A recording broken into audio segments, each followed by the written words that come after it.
Welcome to another episode of our Property Expert series here at X1 Sales and Lettings. I'm Harrison, one of our tenancy care managers, and today I'm diving into a crucial aspect of the rental process, which is tenant referencing with X1.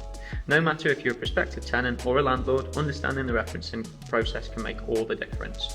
So let's get started with what exactly tenant referencing is.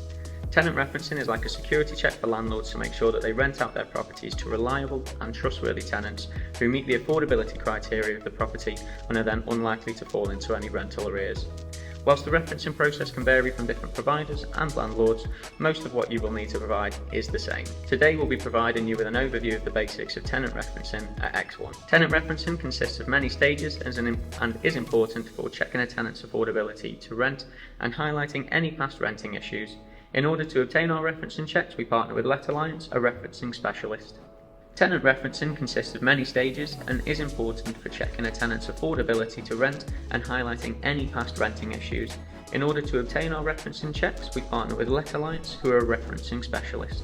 First step within the referencing process is a right to rent check.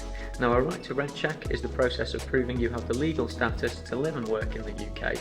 This check can be completed by providing us with two forms of identification or your passport. To prove you are who you claim to be, you'll also need to provide us with proof of residency, such as a recent utility bill, phone or council tax bill. The next step is to carry out a credit check, which provides us with information about your financial responsibility, including your credit score, any outstanding debts, and a history of county court judgments. A good credit score suggests that you are financially stable and that you're able to afford the full amount of rent for the property that you're applying for. It's important to note that a lower score doesn't always mean unreliability. Sometimes young professionals or international tenants may have a poor or little credit score due to having limited credit history. Now, if this is the case, you may be asked to provide a guarantor. The second step with referencing is an employment verification, which involves confirming your current job status and income. Proof of employment can be shown through recent payslips or a letter from the employer or a contract of employment. This ensures that you have a steady income to cover the rent. If you're applying for student accommodation, employment references will need to be completed by your guarantor. In summary, tenant referencing is a vital step within the rental process and helps to ensure peace of mind for both landlords and tenants.